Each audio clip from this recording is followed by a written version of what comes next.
안녕하세요. 반갑습니다.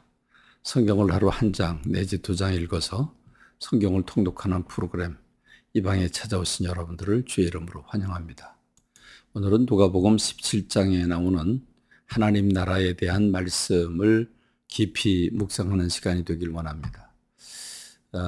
누가복음, 예수님의 생애를 기록한 누가는 예수님께서 이 땅에 오셔서 하나님 나라를 선포하셨다고 말씀하시고 이제 소개하고, 예수님이 하나님의 나라에 대해서 어떤 말씀을 주셨는지를 아주 주도 면밀하게 깊이 다루고 있습니다. 특별히 이 세상 나라와 하나님의 나라를 비교하면서 하나님 나라의 상급을 심어야 되는 것을 말씀하고 있습니다. 첫 번째로 주는 말씀은 누가복음 17장에서 여러 가지 교훈이 좀 색다른 교훈들이 많이 나옵니다. 첫 번째는 사람들을 실족하게 해서는 안 된다라고 말하고 있습니다.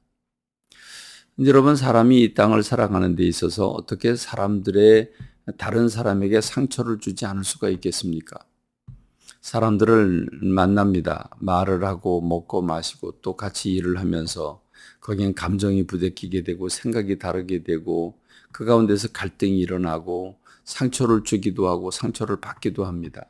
근데 주님은 실족하게 하는 것이 없을 수는 없다 인정하십니다. 없을 수는 없지만 실족해 하는 사람은 참 어려움이 온다고 말씀하시죠. 차라리 연자 맷돌, 소나 말이 끄는 그 맷돌, 그 연자 맷돌을 목에 달고 바다에 던져지는 편이 오히려 낫다라고 말씀하실 정도로 그렇게 다른 사람에게 실족하는 것이 없을 수는 없지만 실족하게 해서는 안 된다라는 말씀을 주고 있습니다. 다른 사람들과 어떤 관계를 맺어야 되는지를 우리가 돌이켜보고 깊이 생각해 봐야 되지 않겠습니까? 특별히 상처를 씻는 방법 가운데 아주 중요한 것 하나는 다른 사람들과의 관계에서 매일 쌍심지를 키고 뭘 잘못하는가, 그리고 조금이라도 잘못하면 비판하고 정죄하는 것이 아니라 다른 사람의 허물을 용서하는 것이 얼마나 중요한가. 특별히 본인이 깨닫고 용서를 갈구할 때 용서하지 않는다면 그건 절대로 있어서는 안 된다 하는 사실을 말씀하고 있고, 몇 번이든지 그를 용서해야 된다라고 하는 것을 말씀하고 있습니다. 반드시 힘들고 어려운 일이지만 아주 지켜야 될 말씀 아니겠습니까? 그런가 하면 주님께서 이제 제자들의 질문에 응답하십니다. 우리에게 믿음을 더 해달라고 그러죠.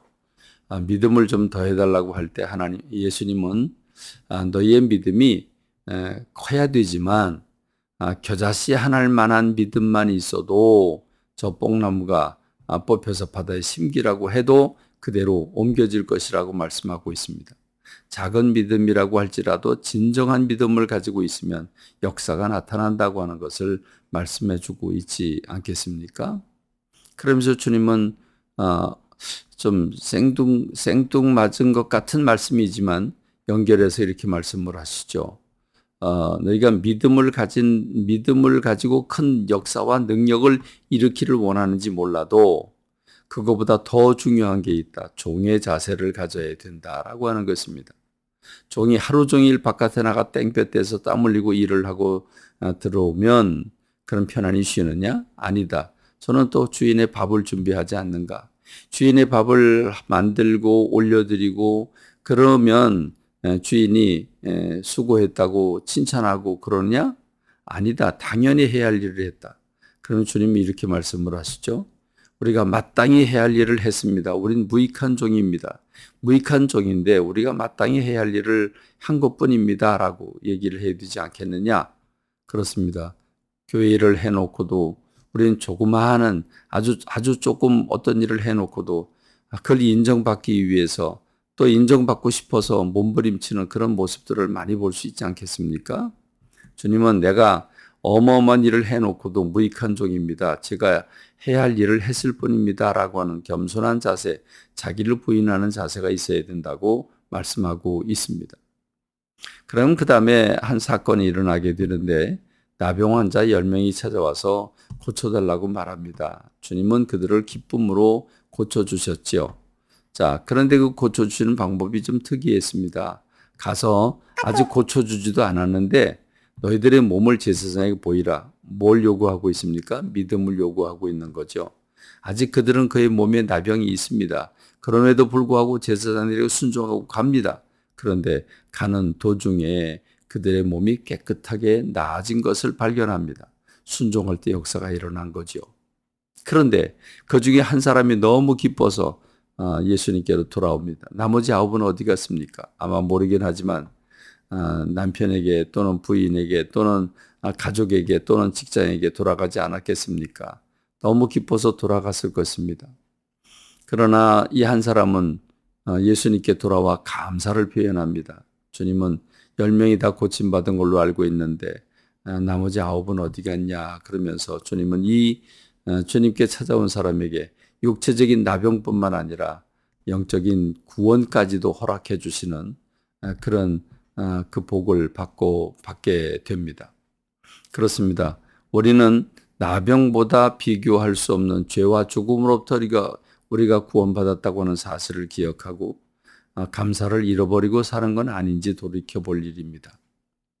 그런가 하면 바리새인들이 주님께 와서 질문을 합니다. 하나님의 나라가 언제 임하는지를 묻는 거죠. 근데 예수님은 언제 임하냐고 물어봤는데 주님은 하나님 나라가 너희들이 눈에 보이는 대로 여기 있다 저기 있다 장소적인 개념으로 오는 것이 아니다라고 말씀하시면서 하나님 나라는 너희 안에 있다 이렇게 얘기를 합니다. 너희가 하나님 나라를 기다리느라고 이 땅에서는 엉망진창으로 이 땅에서는 먹고 마시고 즐거워하고 높임받고 사랑받고 그러면서도 하나님 나라를 너희가 요청하고 있느냐? 아니다.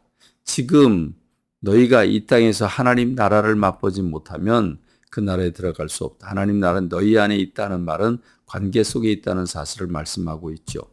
그러면서 주님은 따로 제자들에게 말씀을 하십니다. 하나님의 나라가 언제 임하는지에 대해서 말씀하고 있는데 노아의 시대와 같이 먹고 마시고 시집가고 장가가는 그런 때, 또 롯의 시대와 같이 집을 사고 심고 팔고 사고 하는 그런 때에 주님이 재림하실 것을 말씀하고 계십니다. 그렇습니다. 한마디로 말하면 사람들이 이 세상에 묻혀서 이 세상을 사랑하고 쾌락을 사랑할 때 그때 주님이 이 땅에 오실 것을 말씀하고 있는데 저는 아무리 봐도 오늘 우리가 사는 시대가 꼭 노아의 시대와 같고 롯의 시대와 같은 그런 걸 느낍니다. 여러분 느끼지 않습니까? 오늘 이 말씀을 깊이 묵상하면서 주님의 마음을 품는 여러분 되기를 바랍니다. 감사합니다. 말씀 맺겠습니다.